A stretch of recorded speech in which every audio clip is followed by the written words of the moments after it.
శుభోదయం పిల్లలు. ఈరోజు మనం తెలుగు తరగతి నేర్చుకున్నాం. నా పేరు అన్నపూర్ణ.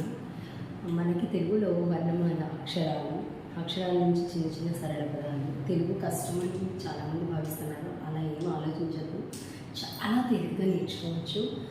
ఎలా అంటే ఈజీగా వర్ణమాల అటు బండిరా అక్షరాలు కనుక నేర్చుకున్నట్లయితే ఆ నుంచి బండిరా వరకు వెళ్ళిన అక్షరాలను గుణిత ఒత్తులు ఈ మూడింటి సహకారంతో మనం తెలుగు అనర్గళంగా చదవగలం, రాయగలం. అర్థమైందా? అది ఎలాగా అనేది నేను మొదటిగా స్టెప్ బై స్టెప్ ప్రతిదీ ఎక్స్ప్లెయిన్ చేయడం జరుగుతుంది.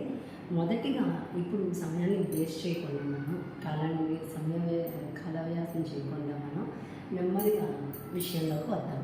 తెలుగు మొదటిగా వేయవలసిన అర్థం ఏంటంటే తెలుగులో వర్ణమాలలో అచ్చులు, హల్లులు, తర్వాత ఉభయాక్షరాలు ఇలా 3 విధాలుగా విభజించడం జరిగింది. ఆ వర్ణమాలను నేర్చుకుని అచ్చులు అంటే ఏంటి, హల్లులు అంటే ఏంటి, ఉభయాక్షరాలను ఏంటంటారు, ఈ 3 నేర్చుకుని తర్వాత ఒకదానికి అంటే ఒకేలా ఉంటాయి కానీ వేరేగా రాస్తాము, కానీ ఒకేలా పలుకుతూ ఉంటాయి అక్షరాలని. అవి ఏంటో కూడా మనం ఒకసారి చూద్దాం. అంటే పలకడం అంటే పలికే విధానంలో తేడా ఉంటుంది. ఇప్పుడు ఘా ఉంది, ఝా ఉంది. ఘాకి ఝాకి మధ్య చాలా వ్యత్యాసం ఉంటుంది, కానీ రాసేటప్పుడు గాని ఝా కింద, ఝాని ఘా కింద రాసేస్తున్నారు. అలాంటి చిన్న చిన్న పొరపాట్లు జరగకుండా మనం ఒకసారి అది ఎలాగా అనేది రెక్టిఫై చేసుకున్నాం. ఓకేనా? ముందుగా విషయం ఏంటి, ఈరోజు తెలుగు అంటే సబ్జెక్ట్. మనం దేని గురించి నేర్చుకుంటున్నాం? వర్ణమాల అంటే ఆ నుండి బండిరా వరకు ఉన్న అక్షరాలు. ఈ వర్ణమాలను అక్షరమాల అని కూడా అంటాము. అర్థమైందా? అక్షరమాల అని కూడా పలుకుతాము. సరే, ఒకసారి మొదలు పెడదాము. ఎలా రాస్తున్నాను, అలాగే ఎలా పలుకుతున్నాను అనేది గమనించండి. రాసేటప్పుడు చదువుతూ రాయండి. అలాగే ఆ నుండి బండిరా వరకు రాయాలి, బండిరా నుండి ఆ వరకు కూడా మనం రాయగలిగితే అందులో మనకి తప్పులు అనేవి జరగవమ్మా. ఎందుకు అంటే ఇప్పుడు మ్యాక్సిమం అన్ని సబ్జెక్ట్స్లోనూ స్కోర్ చేసుకుంటున్నాను. తెలుగులో ఒక్కదాంట్లోనే డ్రాబ్యాక్ అవ్వకూడదు, ఎందుకంటే మన మదర్ టంగ్ కదా. ఓకేనా?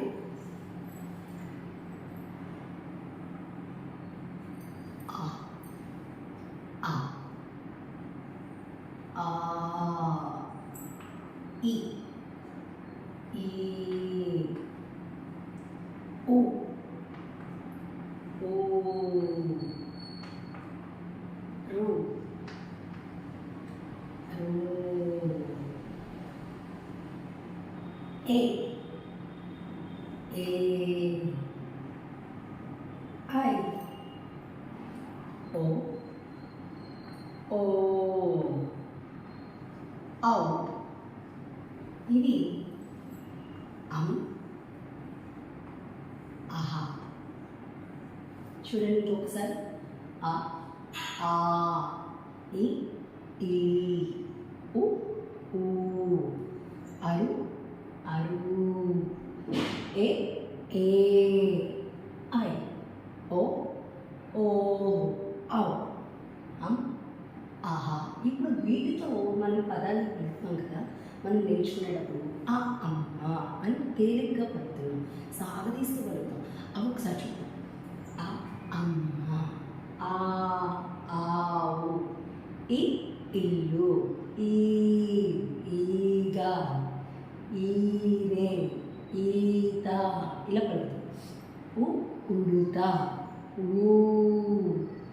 ఊయల, అరు ఋషి, రు ఏ ఎలుక, ఏనుగు, ఐదు, ఓ ఒంటె, ఓ ఓడ, ఔషధము లేదా ఔటు. ఏమా ఆహా.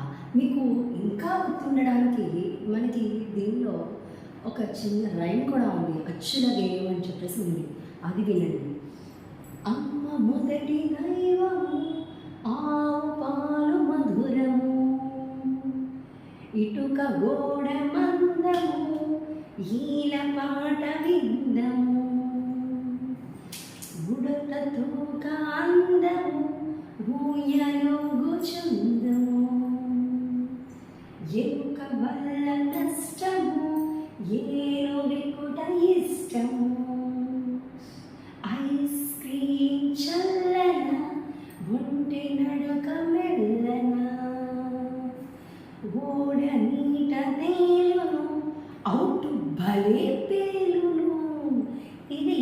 అచ్చుల గేయం.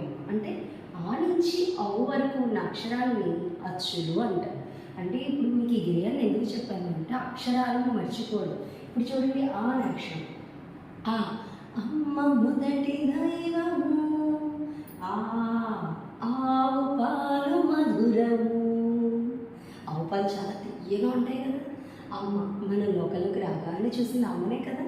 అమ్మ మనకి మొదటి దైవం అనమాట. ఆవు పాలు మధురము, ఆవు పాలు తాగడానికి చాలా తీయగా ఉంటాయి. ఈ ఇటుక గోడ మందము కదా, గట్టిగా ఉంటుంది కదా ఇటుక గోడ. ఈల పాట విందము, మీరు సాంగ్స్ వింటూ ఉంటారు కదా, ఈళ్ళు వేసి పాటలు పాడుతూ ఉంటారా, సాంగ్స్ ఎంత బాగుంటాయి. అలాగే ఈల పాట విందము, ఉడత తోక ఉడత తోక అందము, ఉడత తోక చాలా అందంగా ఉంటుంది కదా. ఊయలుగుడు ఇష్టము, అందరికీ ఉయ్యాలూగడం అంటే చాలా ఇష్టం, నాకు కూడా చాలా ఇష్టం.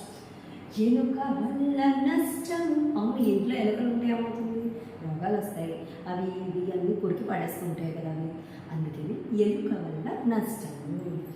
ఏనుగెక్కుట ఇష్టము, ఏనుగెక్కడం పిల్లలు మీ అందరికీ చాలా ఇష్టం కదా. ఐస్ క్రీమ్ చల్లన, ఐస్ క్రీమ్ ఇప్పుడు ఉన్న వాతావరణానికి ఐస్ క్రీమ్ అంటే అందరికీ ఇష్టం. ఐస్ క్రీమ్ చల్లన, చల్లగా ఉంటుంది కదా. ఒంటి నడక వెళ్ళన, మీరు ఎడారిలో ఒంటి చూసారా ఎప్పుడైనా, అది నెమ్మదిగా నడుచుకుంటూ వెళ్తుంది, చూసారా ఎప్పుడైనా. ఒంటి నడక వెళ్ళన, ఓడ నీట తేలును, ఓడ నీటిలో తేలుతూ వెళ్తుంది కదా, అంతేగాని మునిగిపోదు కదా. అవుటు భలే పేలును, మీరు దీపావళి టపాసులు కాలుస్తారు కదా, అవి ఎలా ఉంటాయి, ఠామ్ ఠామ్ పెరుగుతుంటాయి కదా. అవుటు భలే పేలును. ఓకేనా అమ్మా, ఇది అచ్చు. ఇలా గుర్తుపెట్టుకుంటే మర్చిపోదు, సరేనా. అలాగే హల్లు చూద్దాం. కా రాయడం. ఇంకొకటి ఏంటంటే చిన్నది అమ్మ, వీటిలో ఒకసారి చూడండి. ఏ రాసేటప్పుడు చాలామంది ఇలా రాస్తున్నారు, ఇది ఏ ఇలా రాయకూడదు. ఏ ఎలుక అంటే ఇది ఇలా పైకి పెట్టాలి కొమ్మి. ఏ రాసేటప్పుడు సేమ్ ఏ రాసి ఏ. అలాగే ఐ రాసేటప్పుడు ఇంకా మీకు నచ్చినది పెట్టేస్తారు, ఇలా ఇలా ఇలా ఇలా మీకు నచ్చినది అనమాట. ఇలా రాయకూడదు. ఎలా రాయకూడదు అంటే ఐని ఎలా రాయాలి, మీకు స్ట్రోక్స్ నేర్చుకుంటారు కదా. డౌన్ కప్ రాసారా, దాని నుంచి స్లాంట్ లైన్లోకి వచ్చి చిన్న సర్కిల్ వస్తుంది. చూడండి ఇక్కడ ఎంత బాగా వచ్చిందో. మనం మామూలుగా ఎలా రాస్తాము, ఇలా రాస్తాం. లేదు టీచర్ ఇంకా వీలుగా చెప్పండి, ఏ ఎలుక రాస్తున్నారు మీరు, ఇలా పెట్టేసేయండి. పెట్టిన తర్వాత ఒక డౌన్ కప్, ఇంకొక డౌన్ కప్. చూడండి చూసారా ఎంత నీట్గా వచ్చిందో. ఇలాగా రాయండి, అర్థమైందా. అది ఇప్పుడు కా రాయాలి. కా చాలా ఈజీ అమ్మ. మీరు ఇంగ్లీష్ తెలుగు నేర్చుకోవడానికి కొంచెం తడబడినప్పటికీ మీరు ఇంగ్లీష్ తప్పకుండా నేర్చుకుంటారు. ఇక్కడ ఎస్ అనే లెటర్ వస్తే కా వచ్చేసినట్టు, ఎస్ రాసి కలర్ పెట్టండి. కా నెంబర్స్ వచ్చి కదా మీకు 1 to 5 నెంబర్స్ వస్తాయి కదా, ఆ నెంబర్స్లో 2 అనే నెంబర్ని తీసుకోండి. 2 కా 2 అనే నెంబర్ని తీసుకున్నాం. దీని తర్వాత ఏం చేస్తాం, జే వచ్చు కదా, జే రాయడం వచ్చు కదా, ఏబిసిడిలో జే వచ్చిందా. రాసిన తర్వాత దాన్ని ఇంకొక జేని కలపండి. చూడండి చాలా ఈజీ కదా. జే అనే అక్షరాన్ని తీసుకున్నాను, మళ్ళీ ఏం జే అనే అక్షరాన్ని రాశాను. చూడండి కా ఖ, చూసారా ఎంత తెలుగు. గా డౌన్ కప్. ఘా దగ్గరికి వచ్చేసరికి చిన్ని సున్నా ఉంటుందమ్మా, గీత నేర్పిస్తాం. ఇయా ఇయా గా ఖ గా ఘ ఇయా గా ఖ గా ఘ ఇయా. నెక్స్ట్ చ ఛ ఛ జ ఝ ఇ ఛ ఛ జ ఝ ఇ. నెక్స్ట్ డ ఠ డ ఢ అణ. ఇప్పుడు టీచర్ ఇందాకనే చెప్పారు మీరు రెండేసి అక్షరాన్ని కోలుకొండో చెప్తానన్నారు అని. ఘ ఝ ఈ 2 అక్షరాలను గమనించండి. ఇప్పుడు చాలామంది ఖగం రాయమన్నాం అనుకోండి. ఖగం ఖ ఒత్తు పలుకుతున్నాను నేను, పలికి దాన్ని బట్టి చూడండి. ఖగం ఖ ఘం ఘా పలికాను. ఇలా రాయాల్సింది పోయి చాలామంది ఈ ఘా ప్లేస్లో ఏం చేస్తున్నారంటే ఝా పెట్టేస్తున్నారు. ఖజం అవుతుంది. ఇది తప్పు కదా, ఈ పాదం మీద ఉండదు. ఖగం అంటే పక్షి. అర్థమైందా? ఈ తేడాన్ని గమనించుకోండి. అన్న తా థ పరిగెడక చూడండి. థ థ పొట్లో చెప్పుకుంటుంది. దా ధ న ప ఫ ఫ బ బ భ మ ప ఫ బ భ మ య ర ల వ సే ష స హ ల ష బళిర. ఇవి అమ్మ వర్ణమాలలోని అక్షరాలు. ఇప్పుడు ఇక్కడ వరకు మనం గేయాన్ని నేర్చుకున్నాం. వీటిని బట్టి కూడా ఒక గేయం ఉంది, అది కూడా చెప్తాను. ఒక్కసారి ఒకేలా ఉన్న అక్షరాలను ఉన్న సంబంధాన్ని వంతల్ని మనం ఒకసారి గమనిద్దాం. ఇప్పుడు ఇందులో ఝాకి ఘాకి తేడాన్ని మీకు గుర్తించేలా చేశాను. అణ రాసేటప్పుడు చాలామంది రాసేస్తారు ఇంకా ఇలాగా ఇలాగా ఏదో ఒకటి రాసేస్తే అయిపోతుంది అన్నట్టు రాయద్దు. అర్థమైంది? ఎలా రాయాలి అంటే అన్నాన్ని ఇప్పుడు మీకు చాలా మందికి ఎం రాయడం వస్తుంది కదా, ఎం రాసి దాన్ని కొంచెం ఇలా పక్కకి పెట్టారనుకోండి. ఇక్కడ రైట్ పెట్టేసారు చూడండి. అన్న బాగుంది కదా, ఇలా నేర్చుకోండి. లేదు టీచర్ ఇంకొకసారి చెప్పండి. 2 రైట్ కప్స్ పెట్టుకుని ఇంకొక డౌన్ కప్ దాన్ని ఇలా పొందిస్తే ఈ 2 పద్ధతిలో రావచ్చు. నెక్స్ట్ నాకి సాకి. నా చూడండి కలిపి రాస్తాం. సా చూడండి తలకట్టు దానికి తగలలేదు, ఈ రెండింటికి మధ్యలో నా చూడండి ఈ కొమ్ము దగ్గరికి వచ్చి నా. అలాగే మాకి యాకి మా యా. మా చూడండి తలకట్టు ఎక్కడ సున్నా మీదకి వచ్చింది. యా చూడండి తలకట్టు సున్నాకి కిందకి దిగింది. చూసారా సమానంగా కూడా రాలేదు, కిందకి దిగింది. ఆ భేదాన్ని గుర్తించగలిగితే చాలు. మనం పలికేటప్పుడు ఏ అక్షరాన్ని పలుకుతున్నాము, టెక్స్ట్ పెడుతున్నారు అంటే ఉక్కలేఖనాలు అవి పెడుతూ ఉంటారు కదా స్కూల్లో. ఆ పెడుతున్నప్పుడు టీచర్ పలికే పెదాల నుంచి వచ్చే మాటని గమనిస్తే మనకు అక్షరాల్లో కానీ ఒత్తుల్లో కానీ తప్పులు రావు. అక్షరం మీద కాన్సన్ట్రేషన్ ఉండాలి, టీచర్ పలికే దాని మీద. ఎందుకంటే మీకు ఇక్కడ స్పీకింగ్ ఇంపార్టెంట్, రైటింగ్ ఇంపార్టెంట్. అంటే 2 స్కిల్స్ మనం డెవలప్ చేసుకోవాలి. లిజనింగ్ ఉండాలి, రైటింగ్ ఉండాలి, స్పీకింగ్ ఉండాలి. అంటే 3 స్కిల్స్ మనం ఇక్కడ డెవలప్ చేసుకోవాలి. అర్థమైందమ్మా? క ఖ గ ఘ ఇయ చ ఛ జ ఝ ఇని ట ఠ డ ఢ అణ. పలికేటప్పుడు గమనించండి తేడాన్ని ఎలా పలుకుతున్నాను అనేది. త థ ద ధ న ప ఫ బ భ మ య ర ల వ సే ష స హ ళ ష బళ్. ఇది పలికే విధానం. కక్క గయ్య కమ్మల పాటలు పాడేద్దాం. కక్క గయ్య కమ్మల పాటలు పాడేద్దాం. ఛ ఛ జ ఛ చకచక పడికి వెళ్ళిపోదాం. ఛ ఛ జ ఛ చకచక పడికి వెళ్ళిపోదాం.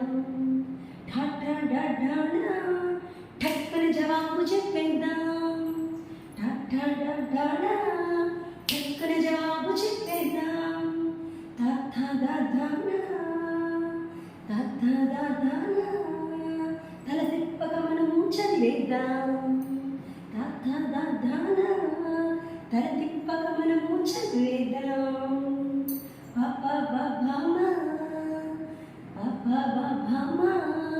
పెద్దల మాటలు వినేద్దాం. పెద్దల మాటలు వినేద్దాం. ఎన్నవ శేషాస ఎల్లరి మనసులు గెలిచేద్దాం.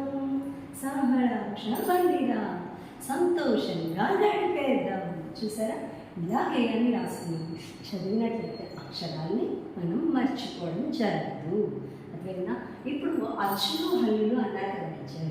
అక్షరాలు తేడా గమనించి ఉంటారు. ఏమైనా డౌట్ ఉంటే కనుక కామెంట్ చేయండి, నేను దాన్ని మీకు ఆన్సర్ చేస్తాను.